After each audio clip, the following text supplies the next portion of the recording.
Mida kujutab endast Euroopa Komisjoni esindus liikmesriigis, mis on tema põhiline missioon ja põhilised ülesanded? Kõige lihtsam on seda erinevust võib-olla seletada nii, et võrrelda esinduse tegevust näiteks Eesti naaberriigi Soome suursaatkonna tegevusega Eestis. Nii meie kui suursaatkond tegeleb sellega, et esiteks teeb kõik selleks, et tutvustada ennast ja oma riiki või siis meie juhul vastavalt Euroopa Liitu ja Euroopa Komisjoni. Ja teiseks on meie ülesanne siis see, et koguda informatsiooni selle kohta, mis Eestis toimub erinevatel elualadel ja olla kindel, et Euroopa Komisjon on kõigest teadlik. Täpselt samamoodi tegutseb ka Soome suursaatkond Eestis, kuigi Eesti ja Soome vahel on väga tihedad sidemed. Eesti ja Soome ministeeriumid suhtlevad omavahel igapäevaselt, ikkagi on vaja ka lisaks saatkonna tööd, kes jälgib olukorda koha peal ja aitab ja katab neid asju, mida võib-olla ministeeriumide vahelistes suhtluses jutuks ei tule. Te nüüd teete selle võrdluse suursaatkonnaga, et kas ja mis on põhilised erinevused? No meie puhul eriti viimastel aastatel on väga palju rõhku pandud sellele, et esindused oleksid võimalikult aktiivsed meediasuhtluses ja avalikus kommunikatsioonis.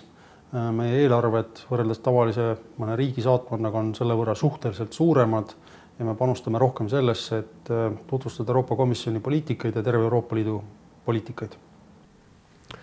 Kui nüüd vaadata seda kahte tegevusala, kahte erinevat suunda, millest meil siin juttu oli ja millest oli juttu ka härra Paavo Palgiga tegelikult, siis üks siis Euroopa Liidu tegemist ja tutvustamine kohapealsele avalikkusele, teine siis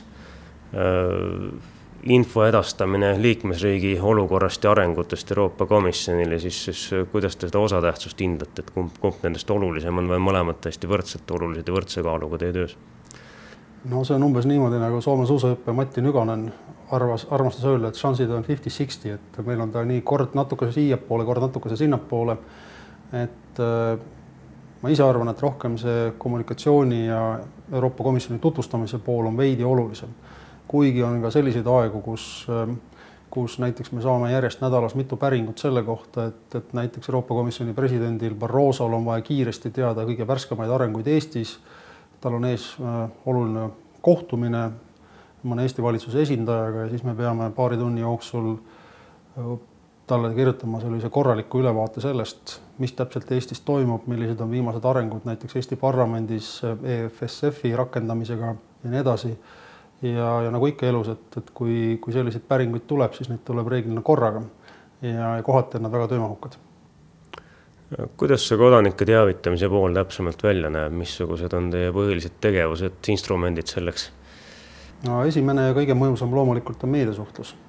Paratamatult, kui edastada mingisugust sõnumit ajakirjanduse kaudu, siis see publik, kelleni sa jõuad, on mõõdetav isegi mitte tuhandetes, vaid kümnetes ja sadades tuhandetes kontaktides või inimestes.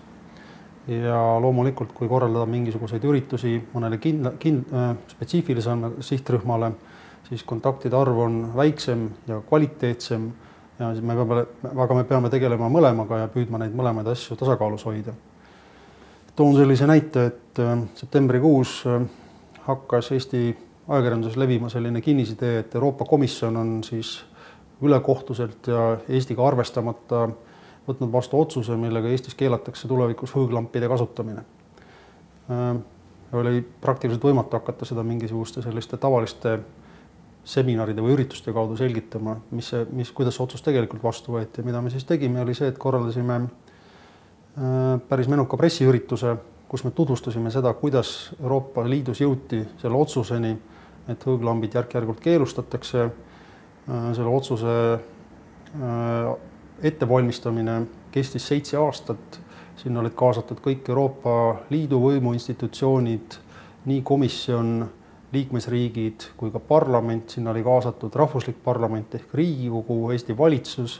Nii et kui kõik need otsustamise jadad olid läbi käitud, siis alles Euroopa Komisjon vormistas selle lõpliku otsuse. Ja kui me olime seda ajakirjanikele seletanud, siis jõudis see sõnum ka kohale laiema avalikkuseni ja pärast meie üritust pole kordagi enam meedias sellist väidet esitatud, et kuidagi Euroopa Komisjon ühepoolselt meiega arutamata on meile midagi peale surunud. Te olete nüüd olnud ametis suhteliselt lühikest aega, siin alates septembri algusest natukene üle 1 kuu. Kas peale selle hõõglampide teema on veel midagi värvikat, mida võiks nagu sellest oma tööst näitanud tuua esile või on seda veel natuke vara küsida? Ei, vastupidi, et viimased kuud on olnud, minu jaoks viimased 1,5 kuud on olnud väga töörohked. Esimene põhjus selleks on loomulikult Euroopas käimas olev rahanduskriis, mis on saanud väga palju ja õigustatult väga palju tähelepanu, mille erinevaid aspekte on vaja selgitada.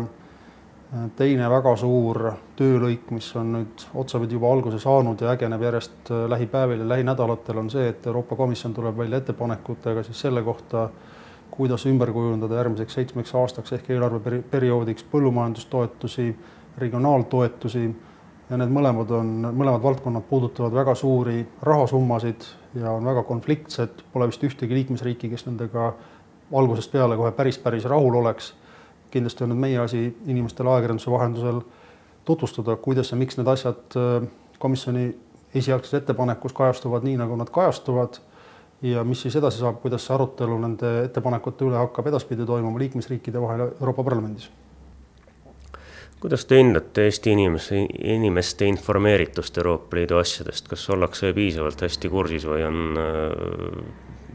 tugevad vajakajäämisi ja kui selles suhtes ka, et kui suur tööpõld teil tegelikult siin ees on ja kas te suudate selle põllu üles künda?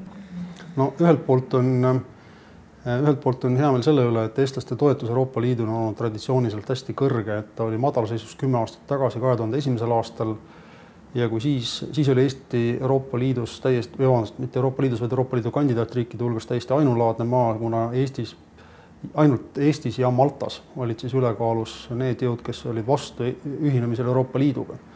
Pärast Eesti ühinemisotsust Euroopa Liiduga 2003. aastal on toetus püsinud ühtlaselt kõrge ja selles mõttes oli mul hea rahulik oma töökohta vastu võtta, sest et paljudes Euroopa Liidu nii idapoolsetes kui läänepoolsetes liikmesriikides pole see pilt sugugi rõõmustav.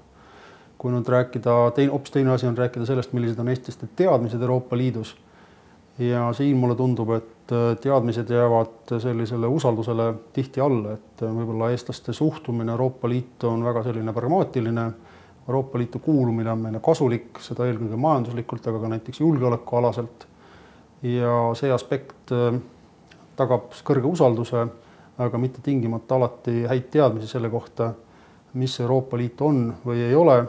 Nagu mõni naljatada ütles mõni aeg tagasi Euroopa Komisjoni volinik Siim Kallas, et ikka paar korda aastas juhtub ka tal, kuigi ta töötab nüüd juba volinikuna teist perioodi Brüsselis, ikka juhtub aeg-ajalt seda, et keegi inimene tuleb tema juurde ja kõnetab teda kui Europarlamendi liiget.